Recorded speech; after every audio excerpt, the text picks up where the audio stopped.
शाम के 7 बजने वाले हैं। नमस्कार, न्यूज 24 पर आप देख रहे हैं सबसे बड़ा सवाल। आपके साथ में हूं मानक Gupta. All India Muslim personal law board ने मोदी सरकार से साफ साफ कह दिया है कि वो कॉमन सिविल कोड के मामले पर किसी कीमत पर नहीं झुकेगा। यानी कुछ भी हो जाए, देश के मुसलमान निकाह, तलाक और विरासत के मामले में इस्लामी कानून ही मानेंगे। सरकार ने देश के सभी समुदायों से यूनिफॉर्म सिविल कोड पर राय मांगी थी, जिसके जवाब में मुस्लिम पर्सनल लॉ बोर्ड ने उल्टे सरकार पर ही दबाव बनाने की कोशिश शुरू कर दी है। बोर्ड का कहना है उसके पास 4 करोड़ मुसलमानों के हस्ताक्षर हैं, जो पूरी तरह से शरिया लॉ के पक्ष में है। इसीलिए हमारा सबसे बड़ा सवाल आज यही है, एक देश एक कानून के खिलाफ क्यों है मुस्लिम बोर्ड? इसी पर बहस होगी, लेकिन जरा पहले सुन लीजिए, लॉ कमीशन ने जब यूनिफॉर्म सिविल कोड पर सबसे राय मांगी तो मुस्लिम पर्सनल लॉ बोर्ड ने क्या कहा। सबसे बड़ा सवाल में आज मेरे साथ बीजेपी से संबित पात्रा हैं, कांग्रेस से मेरे साथ अखिलेश प्रताप सिंह, आरएसएस के विचारक राकेश सिन्हा, मेरे साथ असीम वकार जुड़ेंगे। ओवैसी साहब की पार्टी AIMIM के प्रवक्ता हैं और मुफ्ती एजाज अरशद कासमी मेंबर हैं all India Muslim personal law board के। आप सभी का स्वागत है। संबित, आप तैयारी कर लीजिए। अब मुस्लिम पर्सनल लॉ बोर्ड बोल रहा है 4 करोड़ हमारे पास सिग्नेचर है और मुस्लिम बोर्ड ने उन सभी 4 करोड़ लोगों से कह दिया है कि अपने अपने समर्थन के पत्र प्रधानमंत्री को, प्रधानमंत्री कार्यालय को और कानून मंत्री को ईमेल कर दें। तो यानी अब इन सारे ईमेल बॉक्सेस में आपके 4 करोड़ ईमेल आने वाले हैं। संबित, तैयारी कर लीजिए। नहीं, ठीक है, रिफ्रेश कर लेंगे और जो मेल आईडी अपना मेल बॉक्स है उसको क्लियर भी कर लेंगे ताकि 4 करोड़ रिसीव हो सके। मगर बहरहाल जो इम्पोर्टेंट मुद्दा है, यहाँ 2 मुद्दों को अलग अलग करके रखने की आवश्यकता है। ट्रिपल तलाक को अलग करके रखिए और जो यूनिफॉर्म सिविल कोड है ये अलग करके रखिए, क्योंकि ट्रिपल तलाक पर सुप्रीम कोर्ट मई 11 तारीख से, इसी महीने की 11 तारीख से सुनवाई कर रही है। पिटीशन मुस्लिम महिलाओं ने डाला था। सुप्रीम कोर्ट ने सेंट्रल गवर्नमेंट और all India Muslim law board दोनों से अपनी अपनी राय मांगी थी। दोनों ने अपना अपना राय दिया है। केंद्र सरकार ने कहा है कि हम चाहते हैं कि संविधान का कानून हो देश में, और संविधान कहती है कि महिलाएं और पुरुष बराबर हो। मुस्लिम लॉ बोर्ड ने कहा है कि कहीं ना कहीं महिलाओं में बुद्धि कम होती है और पुरुषों में समझ की शक्ति ज्यादा होती है। अब ये निर्णय सुप्रीम कोर्ट करेगा, ये विषय अलग है।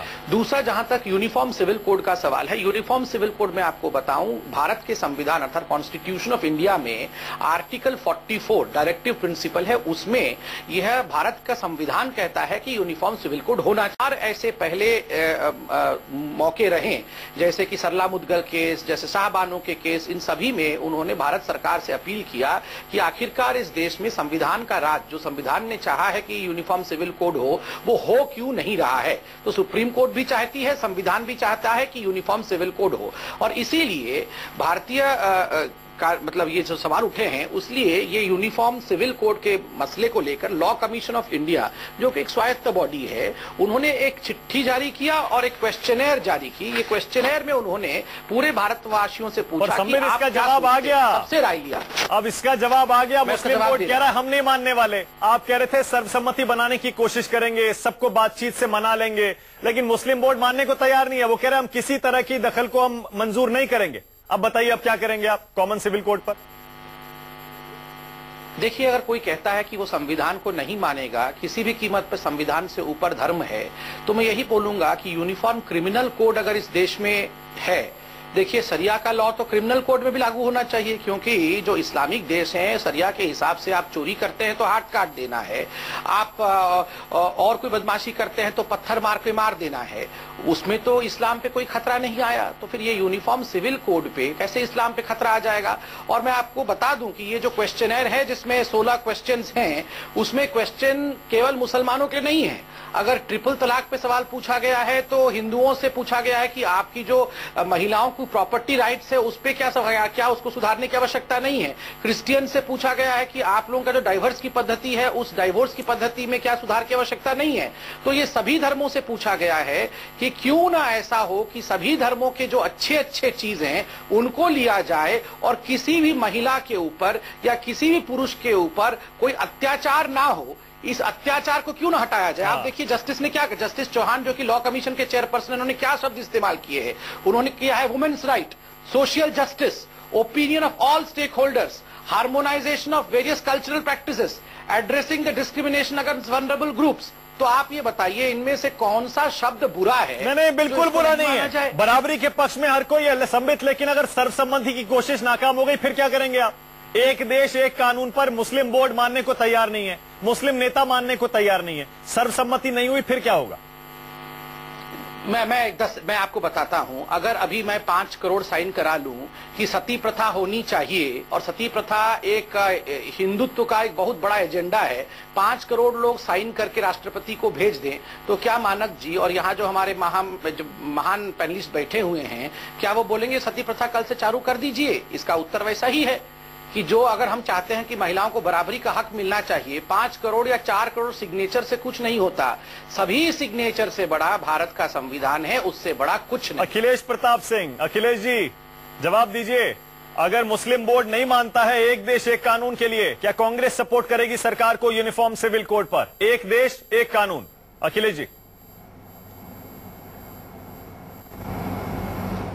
देखिए, इन्होंने समाप्त किया अपना कि भारत का संविधान, इस संविधान को तो आज जो मानने या संविधान की जो कसम खा रहे हैं हमारे भाजपा के मित्र, ये तो बोलते थे इस संविधान को हम मानेंगे ही नहीं। संविधान तो बड़ा अच्छा रच के गए हैं ब्रह्मा जी ने, मनु जी ने, जो मनुस्मृति हम उसे मानेंगे। झंडे को नहीं, तिरंगे को नहीं मानते थे। महिलाओं का जिक्र भी किया, यही बीजेपी RSS है। जब देश आजाद हुआ तो महिलाओं को इवन वोटिंग राइट तक को देने के विरोध करती थी। यहाँ तक कि जब संविधान बनने लगा तो नेहरू जी ने, बाबा साहब ने माना कि महिलाओं के अधिकार के लिए उसमें स्थान होना चाहिए।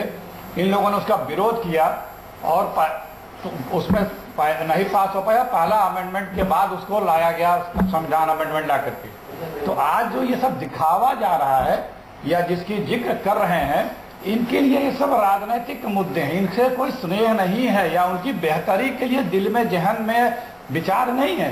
ये एक ऐसा राजनीतिक टूल्स है जिसको ऊपर ही अपनी रोटी सेकना चाहते हैं। एक प्रकरण में मामला कोर्ट में, दूसरे प्रकरण में भी कोई इनको जो है उनके प्रति बड़े सिंपैथी भाव नहीं है। अखिलेश जी, लेकिन चूंकि राजनीति करनी है, अखिलेश जी, आपको उदाहरण इनकी मंशा जो भी हो, आप कांग्रेस पार्टी का स्टैंड बताइए। क्या आप तैयार हैं एक देश एक कानून के लिए? क्या आप सपोर्ट करेंगे? वो पता नहीं इनको। अरे मैंने कहा ना कि दो चीज तो है। एक तो पहले जो सुप्रीम कोर्ट में है, दूसरा ये बहुत कुछ बोले हैं कश्मीर से, आचार संहिता से। नहीं, अखिलेश जी,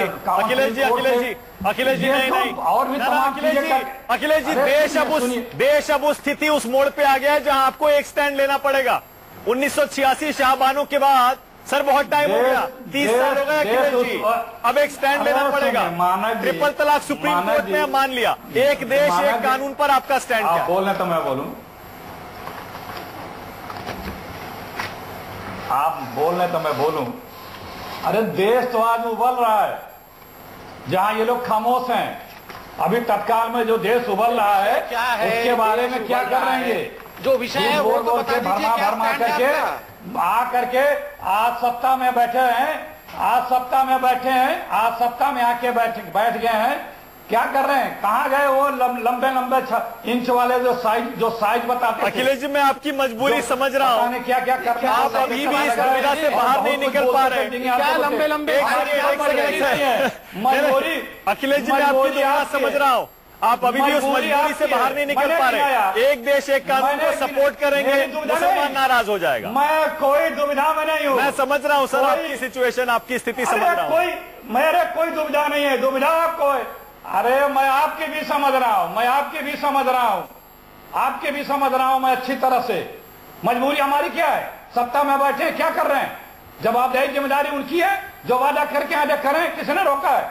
जो करना चाहे कर ही रहे हैं, कोई रोका? मैंने तो उदाहरण गिना है। आज संविधान की दुहाई दे रहे हैं। जब ये संविधान बना तो बोले थे कि हम नहीं मानेंगे इस संविधान को, मनुस्मृति मानेंगे। आज कहें मनुस्मृति नहीं मानते हैं। अच्छा चलिए, आप स्टैंड मत लीजिए। राकेश जी भी मेरे साथ आ गए। राकेश जी, एक सेकंड में आ रहा हूँ। आप स्टैंड मत लीजिए, नहीं मिलेगा। ठीक है। आसिम वकार, मुझे पता है आप तो बहुत क्लियर स्टैंड लेते हैं इस पर। आप तो मुस्लिम पर्सनल लॉ बोर्ड के स्टैंड के साथ खड़े हैं। आसिम वकार, जरा समझाइए देश को, भले के लिए। आसिम वकार जरा देश को समझाइए, इनका राजनीतिक मुद्दा है। आसिम वकार जरा समझाइए, एक देश एक कानून में दिक्कत क्या है आखिर आपको? क्यों इतना विरोध करते हैं आप कि बाकियों के लिए कानून हो, हम नहीं मानेंगे? क्यों? सर सुन तो लीजिए, हमें कोई दिक्कत नहीं है। लेकिन आपके चैनल पर मुझे फख्र है कि मुझे बताने का मौका मिला कि इसी हिंदुस्तान में जहां एक देश एक कानून की बात बैठकर ये भारतीय जनता पार्टी के प्रखर प्रवक्ता कर रहे हैं, इसी हिंदुस्तान में नागालैंड, मिजोरम, मणिपुर में धारा 371 लागू है और उसमें लिखा गया है कि यहाँ के कल्चर से छेड़छाड़ नहीं की जा सकती। दूसरी बात, इसी हिंदुस्तान में जहां भारतीय जनता पार्टी की केंद्र में भी सरकार है और भारतीय जनता पार्टी की जम्मू कश्मीर में भी सरकार है। सर बोलने दीजिए पहले, कहिए तो बोलूं, कहिए ना बोलूं। बोलिए बोलिए।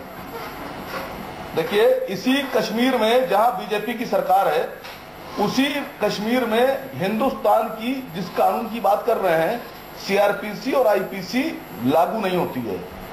इसी हिंदुस्तान में जहां भारतीय जनता पार्टी की सरकार है, वे समान नागरिक संहिता और एक कानून की बात करते हैं। इसी मुल्क में लक्षद्वीप और अरुणाचल प्रदेश जाने के लिए हिंदुस्तान के नागरिकों को परमिशन लेना पड़ती है कि हम अरुणाचल प्रदेश जा रहे हैं, हमें परमिशन देश के मुसलमान तो पूरे देश में फैले हुए हैं। आप लक्षद्वीप, अंडमान, कश्मीर, नॉर्थ ईस्ट कहां चले गए? बात सुनिए पहले। हम तो देश की 20 करोड़ आबादी की बात कर रहे हैं जो पूरे देश में फैले हुए हैं। क्या मानक जी, मैं 20 करोड़, मैं देश में कानून की बात कर रहा हूं जी। मैं आपसे कहता हूं, एक साहब बैठे थे, बात 4 शादी की आ गई, मुसलमानों का सब कुछ आपको दिखता है, तो मैंने कहा साहब मुसलमानों में 4 शादी जो है वो ऐसे नहीं है कि जाके कर लें, उसमें परिस्थितियां हैं, उसमें तरीका है। लेकिन आप हिंदुस्तान में रहते हैं तो 4 शादी की परमिशन इसलिए दी जाती थी मुसलमानों में कि यहां पर एक बहुत बड़े नेता के लड़के को 25 साल ये बात कहने में लग गए कि मेरी मां के अवैध संबंध थे और ये मेरे बाप हैं। दूसरी बात, हमारे हिंदुस्तान के प्रधानमंत्री को लोकसभा में ये कहना पड़ा, मैं नाम नहीं लूंगा, आप सब समझ जाएंगे, कि उन्होंने ये खुद कहा कि मैं शादीशुदा नहीं हूं, मैंने शादी नहीं की है। अरे कहां आसिम वकार कहां से कहां चले जाते हैं? हम मुद्दा क्या डिस्कस कर रहे हैं? हम एक देश एक कानून की बात कर रहे हैं आसिम वकार। कहा था कि नहीं कहा था? और आप देखिए, ये कभी नॉर्थ ईस्ट चले गए, कभी लक्षद्वीप चले गए। ये बात कही थी कि नहीं कही थी? अरे आसिम वकार, मुझे एक बात बता दीजिए, देश में एक कानून क्यों नहीं होना चाहिए? आसिम वकार सीधा जवाब दीजिए, देश में एक कानून क्यों नहीं होना चाहिए? अरुणाचल प्रदेश जाऊं तो मैं क्यों परमिशन लूंगा? देश में एक कानून क्यों नहीं होना चाहिए? आप नॉर्थ ईस्ट में संविधान बनाते हो कि वहां के कल्चर से छेड़छाड़ नहीं होगी और 20 करोड़ की आबादी के कल्चर से आप छेड़छाड़ करेंगे। अच्छा, आप कह रहे हैं मुसलमानों के कल्चर के साथ छेड़छाड़ की जाएगी अगर एक कानून लागू हो जाएगा? जहां की कुल आबादी 3 करोड़ भी नहीं है, वहां के कल्चर में आप संविधान बनाते हो कि वहां के कल्चर से छेड़छाड़ नहीं होगी और हिंदुस्तान में जो 22-25 करोड़ की आबादी है उसके कल्चर के साथ। इसका मतलब आप कह रहे हैं हिंदुस्तान के कल्चर से मुसलमानों का कल्चर अलग है? आप ये कहना चाह रहे हैं हिंदुस्तान के कल्चर से मुसलमानों का कल्चर अलग है? आसिम वकार सर, हमारे मुल्क में सरदारों का कल्चर भी अलग है, बौद्ध कल्चर भी अलग है, हिंदू कल्चर भी अलग है, मुसलमान कल्चर भी अलग है, ईसाई कल्चर भी अलग है। आसिम वकार, अगर सरकार कानून लेकर आएगी इस यूनिफॉर्म सिविल कोड पर, तब क्या करेंगे? सर, कानून का रास्ता खुला है। कश्मीर में इनकी सरकार है, ये यहाँ बताएं चैनल पर, क्या सीआरपीसी और आईपीसी जम्मू कश्मीर में हिंदुस्तान की लागू है? अगर सरकार कानून लाएगी तब क्या करेंगे आसिम वकार? और आईपीसी अगर एक देश एक कानून के लिए संविधान में, अरे मैं आसिम वकार, अगर कानून बनेगा क्या करेंगे? तब तो मानना पड़ेगा ना। नहीं सर, ऐसे कैसे बनेगा कानून? आप ऐसे कैसे बना देंगे? कानून बनेगा तो फिर सब एक जैसा बनेगा। फिर कानून आप अपने मर्जी से बना देंगे। मैंने आपसे पूछा, मैं संबित पात्रा से एक बार पहले भी पूछ चुका हूं, मैं अभी पूछ रहा हूं, जब समान कानून बनाएंगे आप, सबके लिए एक कानून बनाएंगे आप, तो मैं आज फिर सवाल पूछ रहा हूं, आपसे भी पूछ रहा हूं मानक जी, जवाब जरूर दीजिएगा। मेरा सवाल यह है कि जब आप एक कानून बना देंगे तो आप ऐसा तो करेंगे नहीं कि हिंदू कल्चर आप हमारे ऊपर थोप दीजिएगा। भाई, एक सरदार, मुसलमान, ईसाई, हिंदू, बौद्ध, जैन सबको बिठा के सबकी मर्जी से कानून बनाया जाएगा, तो उस कानून में जो समान कानून बनाएंगे उसमें गाय को आप हमसे जवाब दे रहे हैं। राकेश जी, एक सेकंड में आ रहा हूं, जानवर मानेंगे। एक सेकंड, सब जवाब देना चाह रहे हैं। आपके कल्चर में गाय आपकी मां है, प्रवक्ता जवाब देना चाह रहे हैं। गाय जानवर है, तो आप गाय को मां मानेंगे या आप हमसे जानवर मानेंगे? सारे तर्क आपने रख दिए, ऊपर से लेके, कश्मीर से लेके और अंडमान, आप जानवर मानेंगे? एक सेकंड, पहले तो आप ये बता दीजिए, आपके कल्चर में गाय जानवर, आपके कल्चर में गाय मां है और हम सबके कल्चर में गाय जानवर है, तो आप जब समान कानून लागू करेंगे तो उसमें संबित पात्रा जी आप बाकी धर्मों से क्या कहेंगे? गाय को मां मनवाएंगे या आप खुद जानवर? अरे गाय पर कानून पहले से लागू है देश में। आसिम वकार, एक सेकंड, गाय पर पहले से कानून है पूरे देश में। मैं उत्तर दे रहा हूं, संबित पात्रा, संबित सुनिए, मैं उत्तर दे रहा हूं। देखिए, मुझे बड़ा आश्चर्य हुआ कि इतने बड़े बड़े नेता तैयारियों के साथ नहीं आते हैं। वसीम साहब, इसको पढ़ के आइए। राइट और रिचुअल्स के बीच में डिफरेंस होता है। राइट अधिकारों की लड़ाई होता है, यूनिफॉर्म सिविल कोड राइट्स के लिए है, रिचुअल्स या कल्चर के लिए नहीं है। किसी के कल्चर के साथ भी छेड़छाड़ नहीं होना चाहिए। कल्चर होता है आपके त्योहार मनाने का तरीका, आपके रीत रिवाज, आप जैसे नमाज पढ़ते हैं, आप कैसे अपना फेस्टिवल्स मनाते हैं, उसमें कोई छेड़छाड़ नहीं होगी। क्यों छेड़छाड़ होगी? वो आपका अधिकार है। और मगर सोशल इक्वालिटी मतलब महिला का राइट, चाहे वो हिंदू महिला हो, चाहे वो क्रिश्चियन महिला हो, चाहे वो मुसलमान महिला हो या बौद्ध महिला हो, इन सभी महिलाओं का अच्छा कैसे होगा, इनको बराबरी का दर्जा कैसे मिलेगा, कोई भी पति महिला को बीच रात को बीच सड़क पे छोड़ ना जाए, इसकी चिंता संविधान करती है। ये अधिकारों की लड़ाई है। इसलिए यूनिफॉर्म और गाय का सुन लीजिए। अरे गाय का सुन लीजिए, गाय का सुन लीजिए, पहले गाय का सुनिए, गाय का सुनिए, गाय का तो सुनिए पहले, गाय का सुनिए। गाय का आपने बार बार प्रश्न पूछा, यूनिफॉर्म सिविल कोड में गाय काहे को आएगी? गाय तो रिचुअल का विषय है ना, तो यूनिफॉर्म से।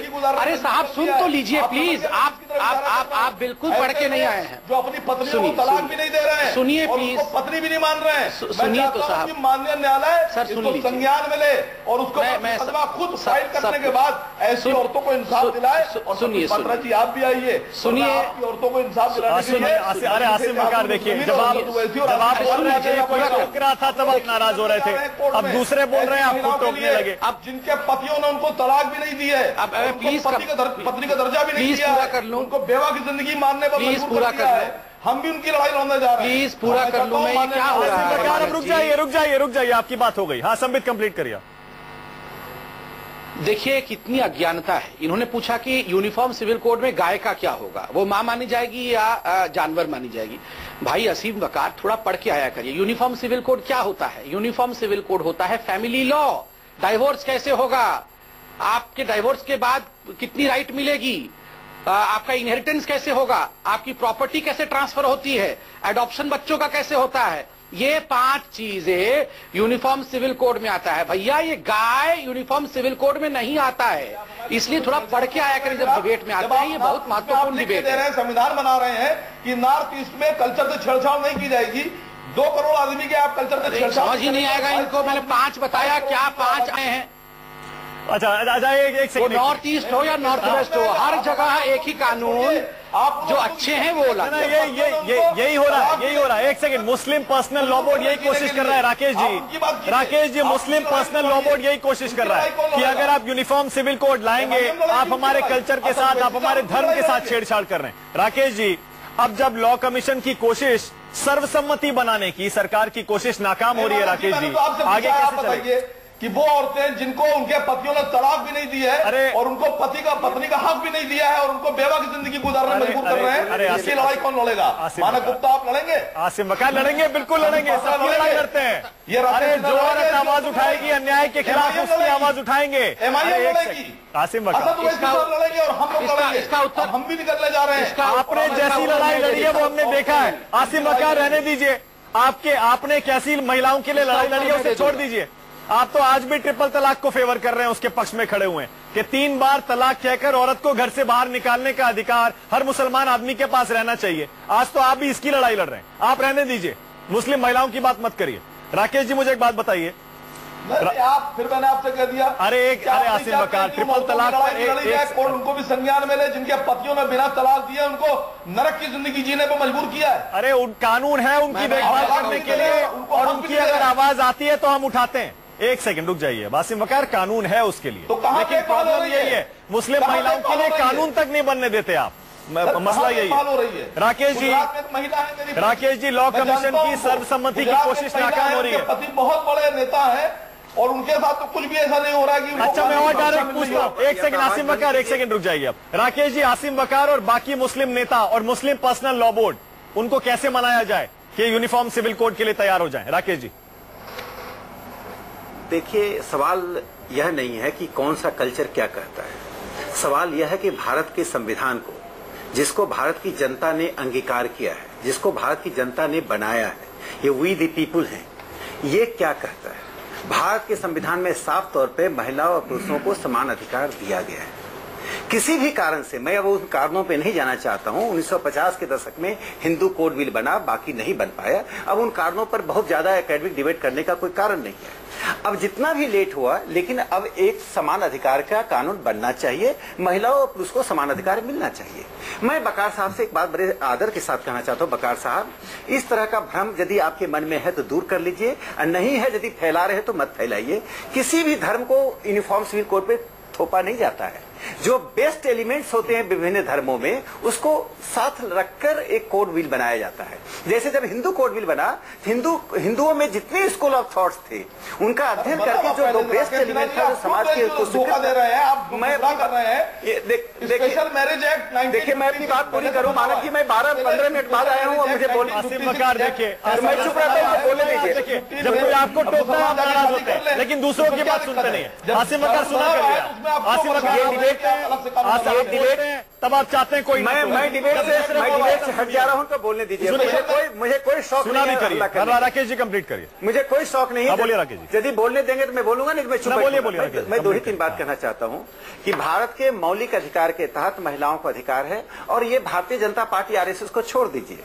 आप भारतीय जनता पार्टी आरएसएस के नाम पर, जनसंघ के नाम पर पिछले कई दशकों से राजनीति करते रहे हैं और मुस्लिम महिलाओं को बहकाते रहे हैं। मैं कह रहा हूं, जिस चौराहे पर मुस्लिम महिला से अपील कीजिए, जो पढ़ी लिखी नहीं है, जो गरीब घर की हैं, असहाय हैं, वे हाथों में प्ले कार्ड लेकर चौराहे पाने को तैयार है। मैं अपने इंडिया पॉलिसी फाउंडेशन की बात कर रहा हूं। हम लोग ट्रिपल तलाक पे कुछ काम कर रहे हैं। कल 18 मुस्लिम तलाकशुदा महिलाएं, ऐसी महिलाएं आई जिनको आने की व्यवस्था नहीं थी अपनी नैरेटिव सुनाने के लिए। पर राकेश जी ये तो कह रहे हैं 4 करोड़ सिग्नेचर है इनके पास। अरे 10 करोड़ सिग्नेचर ले लीजिए। भारत का संविधान उस बात को मानेगा जो वैज्ञानिक है, जो आधुनिक है, जो तर्क सम्मत है, जो अतर्क सम्मत है, जो संवैधानिक नहीं है, जो आधुनिकता के परे मध्ययुगीन संस्कृति, मध्ययुगीन मस्तिष्क, भारतीय शासन का, भारतीय समाज का रूलिंग आइडियोलॉजी नहीं हो सकता है। भारतीय समाज का, भारतीय शासन व्यवस्था। अच्छा राकेश जी एक चीज और बताइए, आपके हिसाब से राकेश जी, इस देश में एक कानून की जरूरत क्यों है? एक देश एक कानून क्यों होना चाहिए राकेश? यहाँ बैठकर वो महिलाओं की लड़ाई लड़ेगा। आसिम वकार देश में नहीं। एक सेकंड राकेश जी, एक देश एक कानून क्यों जरूरी है देश के लिए? इसलिए कहा कि 47 के पहले कुछ लोगों ने कहा कि हम मुसलमान हैं, इस्लाम के अनुसार पृथ्वी राष्ट्रवाद बना, जिन्ना ने ही मांग की। आजादी के बाद यह निर्णय हुआ, यह देश पंथ निरपेक्ष होगा, पंथ निरपेक्ष में एक कानून होगा। जिन लोगों ने कहा नहीं हम जिन्ना के साथ नहीं हैं, वो जो लोग भी थे, चाहे हिंदू थे या मुस्लिम थे या सिख थे, ईसाई थे, जिन्होंने जिन्ना का बहिष्कार किया, जिन्ना को गलत कहा, वे भारत में रहे इस शर्त पर रहे कि वे एक कानून से, संविधान के अनुसार चलेंगे। वे कहेंगे गीता, कुरान, बाइबिल से ऊपर भारत का संविधान है। जिनको लगता है भारत का संविधान नीचे है, वे अपना आत्मनिर्णय करें। 47 के पहले की स्थिति में वापस मत जाइए। 47 से एक सेकंड अखिलेश जी, एक सेकंड में आ रहा हूं आपके पास, एक सेकंड, क्योंकि मेरे साथ यहाँ स्टूडियो में मुफ्ती साहब आ गए, मुफ्ती एजाज अरशद कासमी। आप all India Muslim personal law board के मेंबर भी हैं। अखिलेश जी जरा सुनिएगा कासमी साहब को। कासमी साहब, आपने मुस्लिम personal law board, Akhilesh ji सिर्फ एक सेकंड जरा, अखिलेश जी एक सेकंड, आपने जो जवाब दिया है कि हम यूनिफॉर्म सिविल कोड को नहीं मानेंगे, 4 करोड़ हमारे पास सिग्नेचर है मुसलमानों के, क्यों आप इतना विरोध कर रहे हैं? क्यों आप एक कानून को नहीं मानते? देखिए, एक कानून को कौन नहीं मानेगा? कौन कहता है कि यहाँ एक देश में 4 कानून होना चाहिए? हाँ। ये पर्सनल लॉ का मतलब ये थोड़े होता है कि कानून से हम अलग हो गए। हाँ। कोई भी पर्सनल लॉ हो, किसी का भी हो, हाँ। ये सब कानून के अंदर ही में होता है। चाहे मुस्लिम पर्सनल लॉ हो या कोई भी हो, प्रोटेक्टेड बाय आर्टिकल 25 है। और ये पर्सनल लॉ सिर्फ इस देश में नहीं है, दुनिया के जो सबसे ज्यादा डेवलप्ड कंट्रीज हैं, जैसे आप सिंगापुर ले लीजिए, वहां देख लीजिए सारे माइनॉरिटी के अपने पर्सनल लॉ है। आप मलेशिया में देख लीजिए, वहां हिंदू के अपने पर्सनल लॉ है। यूरोपियन कंट्रीज में देख लीजिए, जहां यूनान में सिर्फ 1 लाख मुस्लिम आबादी है, वहां उसको मुस्लिम पर्सनल लॉ वहां पूरी तरीके से वो सब कंट्री इतनी डेवलप कर गए, उसको मुस्लिम पर्सनल लॉ या कोई भी पर्सनल लॉ में कोई परेशानी नहीं है। और हमारी कंट्री, इसको पर्सनल लॉ में क्या परेशानी होगी? जहां तक यूनिफॉर्म सिविल कोड की बात है, मुसलमानों की महिलाओं को परेशानी है, किसी को कोई परेशानी नहीं। हमारी देखिए, असल में क्या है कि ये ट्रिपल तलाक के इशू को इस तरीके से उछाल रहा है। डायरेक्ट यूनिफॉर्म सिविल कोड की बात करें ना, डायरेक्ट यूनिफॉर्म सिविल कोड पर आकर के बात करें, चर्चा करें, उसका डायरेक्ट है। अब तो आपको भेज दिया उन्होंने प्रोफार्मा, आपने जवाब भी दे दिया। कहां प्रोफार्मा हमको भेज दिया? किसने भेज दिया? अरे लॉ कमीशन ने आपको परफॉर्मा लॉ कमीशन ने जो परफॉर्मा जो बनाया नहीं, लॉ कमीशन ने जो परफॉर्मा बनाया है उसमें तमाम कम्युनिटी को सामने रख के नहीं बनाया, सारे माइनॉरिटी को सामने रख के नहीं बनाया, वो सिर्फ मुसलमानों को। इसलिए हम लोगों ने उसके परफॉर्मा का बाइकाट किया है। हम लोगों ने कहा कि उसको हम नहीं फील करेंगे, उस पर हम कोई राय नहीं देंगे। इसी वजह से वो सब खाने में भी पड़ गया है। हम तो सिर्फ एक चीज कह रहे हैं कि ये ट्रिपल तलाक या मुस्लिम महिलाओं का क्यों कर रहा है। डायरेक्ट आप यूनिफॉर्म सिविल कोड का खाका लाइए, डायरेक्ट उसका मसौदा लाइए और उस पर बहस करने के लिए हम तैयार हैं। जहां तक ये है कि आपको ये समझना चाहिए कि जिस आर्टिकल 44 का हवाला देते हैं बार बार, आर्टिकल 44 जो है वो क्या है, प्रिंसिपल डायरेक्टिव है वो। माफी तो मांग लीजिए, आप इस बात के लिए माफी तो मांगिए कि महिलाओं की बुद्धि पुरुषों से कम होती है। आपने क्या एफिडेविट में कहा था? क्या किसी आधुनिक समाज में कोई व्यक्ति इस तरह की बात कर सकता है? हमने कहा है अपने कोई भी संतुलित व्यक्ति, कोई भी सामान्य बुद्धि का व्यक्ति इस तरह की बात नहीं कर सकता। मौलाना साहब, कोर्ट फैसला करेगा। सबसे जो अफसोसनाक पहलू है कि कोर्ट का फैसला क्या होगा कि महिलाओं की बुद्धि पुरुषों से कम होती है? आप लोगों ने जो कोर्ट में अपना एफिडेविट दाखिल किया है, आपने जो ये तो कोर्ट तय करेगा। कोर्ट में जो हमने लॉजिक दिया है, जो हमने ये कभी नहीं कहा कि महिलाओं की बुद्धि कम होती है, लेकिन आपने जिस आर्टिकल का हवाला दिया है, आपने जिस आर्टिकल 14 दिया है,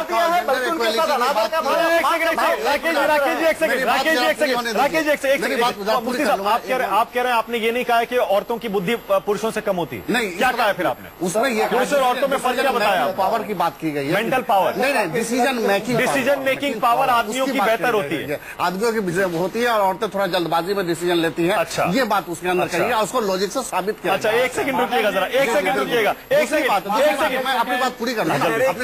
ये तो हमारे एफिडेविट की बात है। इन लोगों ने आपकी क्या बातें नाराज हो रही होंगी जब आप ये बात कहते हैं? नहीं, बिल्कुल सारी मुस्लिम औरतें आपसे नाराज हो जाएंगी। वो आप कह रहे हैं इसी बात पर तो हर मुस्लिम परिवार में इसी बात पर तो आप कह रहे हैं कि मुसलमान आदमियों की डिसीजन मेकिंग पावर, यानी कि फैसले लेने की ताकत औरतों से ज्यादा अच्छी होती है। ये तो है, औरतें जल्दबाजी में फैसला ले लेती है। अब आएगा उसको लॉजिक से साबित करेंगे। इन लोगों ने जो अपना एफिडेविट दाखिल किया जाए उसका भी मैं पोस्टमार्टम कर दूं।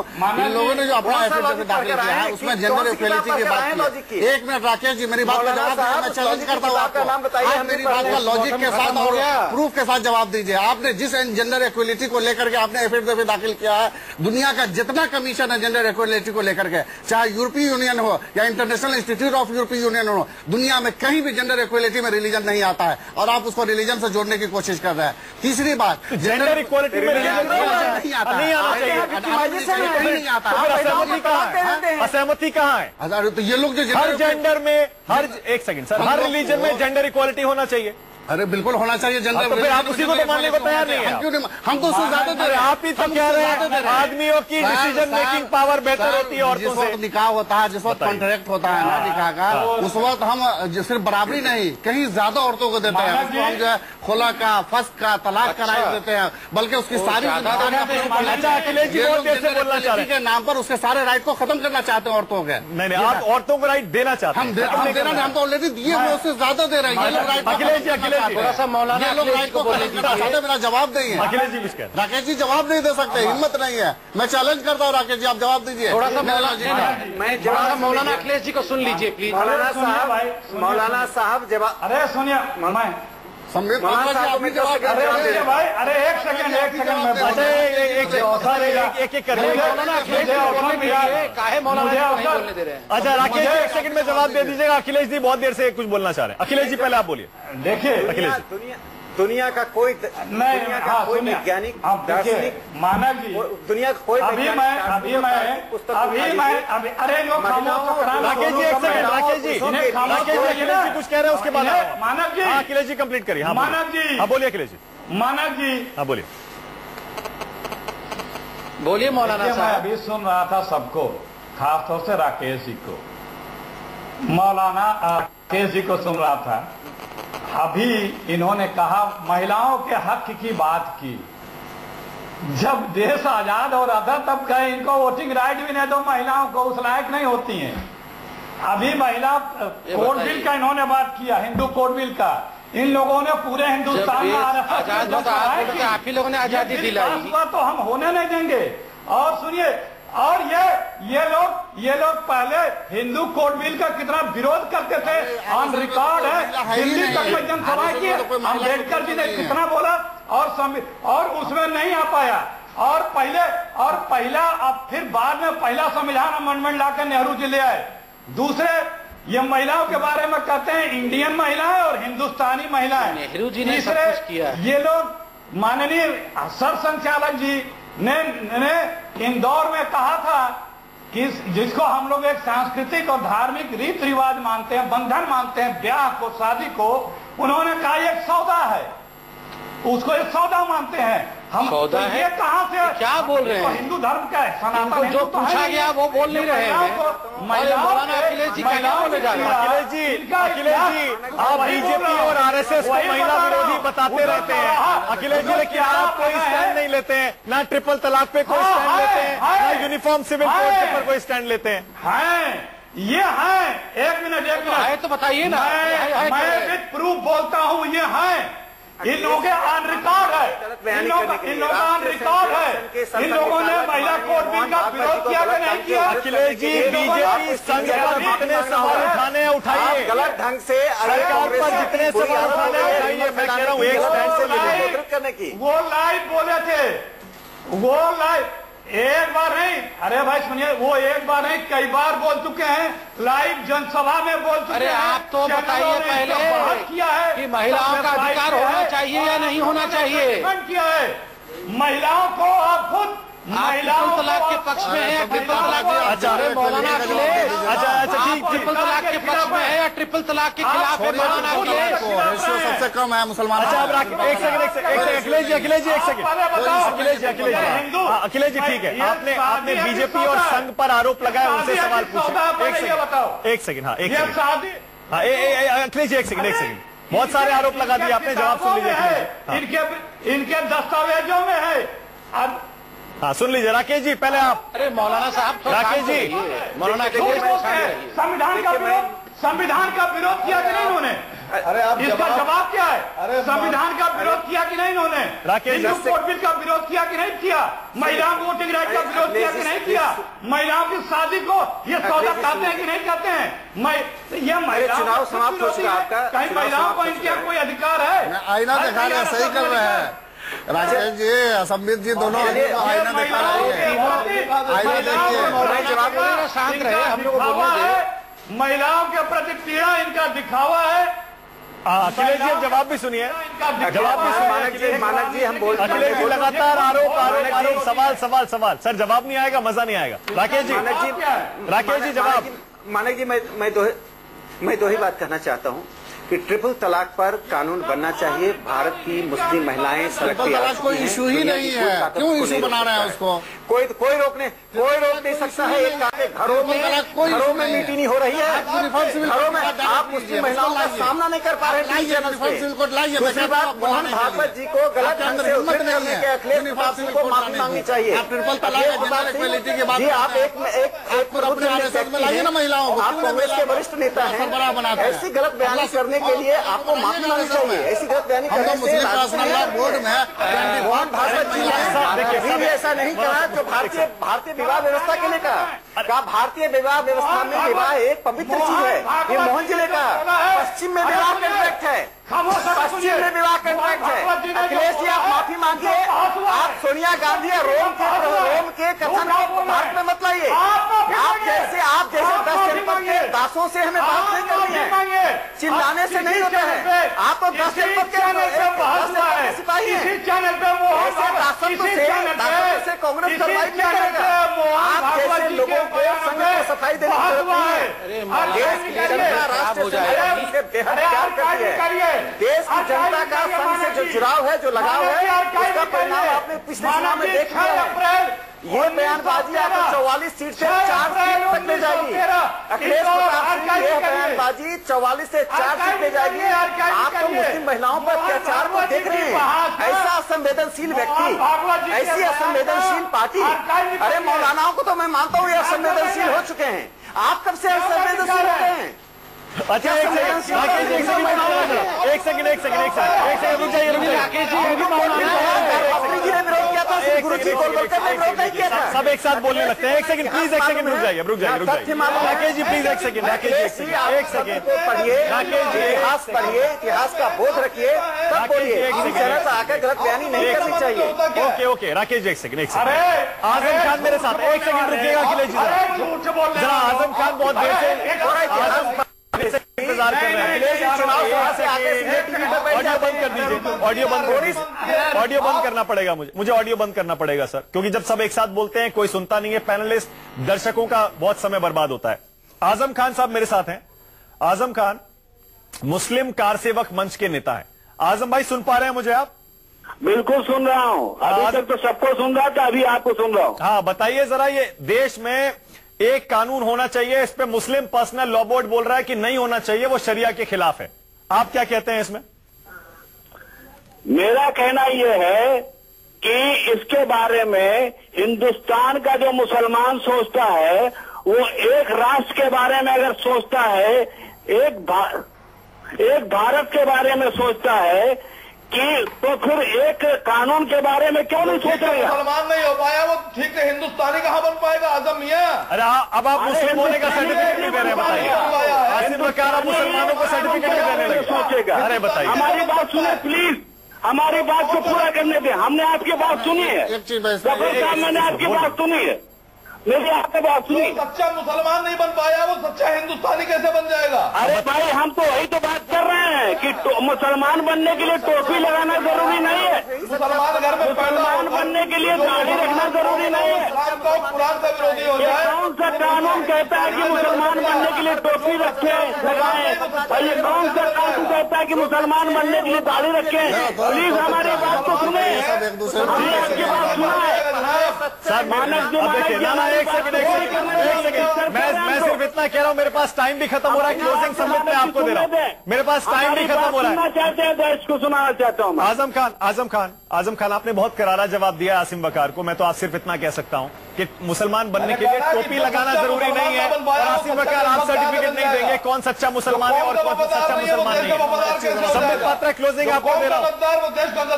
सब अरे क्या बात कर रहे हैं, कैसे बोल रहे हैं? आसिम वकार प्लीज, आसिम वकार संयम रखिए, जरा संयम रखिए। संबित पात्रा क्लोजिंग आपको दे रहा हूं। संबित अगर कंसेंसस नहीं बना, आपकी सरकार कॉमन सिविल कोड, देश में एक कानून लाने पर प्रतिबद्ध है, आपके मैनिफेस्टो का एक अहम मुद्दा यह हमेशा से रहा है, आप लाएंगे एक कानून? हिम्मत नहीं है, गुमराह कर रहे हैं। मैं इसका उत्तर दूंगा, मगर आप देखिए आज डिबेट अंत होना चाहिए एक अच्छे नोट पे, लड़ाई पे नहीं। और हम सब के, चाहे हम बीजेपी से हो या चाहे असीम वकार साहब हो, मैं मानता हूं कि सब लोग अंबेडकर जी का तो सम्मान करते ही हैं, अंबेडकर जी को परमपिता मानते हैं। तो अंबेडकर जी ने 23 नवंबर 1949 को, जब महबूब अली बेग, मोहम्मद इस्लाम और नसरुद्दीन अहमद ने कॉन्स्टिट्यूएंट असेंबली में इसकी खिलाफत की थी, तो ये कहा था अंबेडकर साहब ने कहा था, Till 1937, the Muslims were governed by the Hindu law, and the Muslim law is not beyond changes. It is not a threat to Islam. ये अंबेडकर साहब ने कहा था। अंबेडकर साहब ने खुद यूनिफॉर्म सिविल कोड में कहा। जहां तक हमारे सरकार का सवाल है, हमने हमेशा कहा है सबको मिलके लेके चलना है, सबको बैठ के जो सबसे अच्छे प्रैक्टिसेस सभी धर्मों के उनको लेकर। ठीक है, लेकिन अब संबित आपकी सरकार की ही परीक्षा होने वाली है, क्योंकि मुस्लिम लॉ बोर्ड, मुस्लिम नेता यूनिफॉर्म सिविल कोड पर सर्वसम्मति मानने को तैयार नहीं है। अब आपकी परीक्षा है, देखते हैं आपकी सरकार क्या, आपकी सरकार अखिलेश बोलना चाहते हैं। मौलाना अखिलेश देश में एक कानून लाने के लिए कदम उठाएगी। बहुत बहुत शुक्रिया सबसे बड़ा सवाल में आने के लिए संबित पात्रा, अखिलेश प्रताप सिंह, आसिम वकार, राकेश, मुफ्ती कासमी, बहुत बहुत शुक्रिया, और आजम खान आपका भी।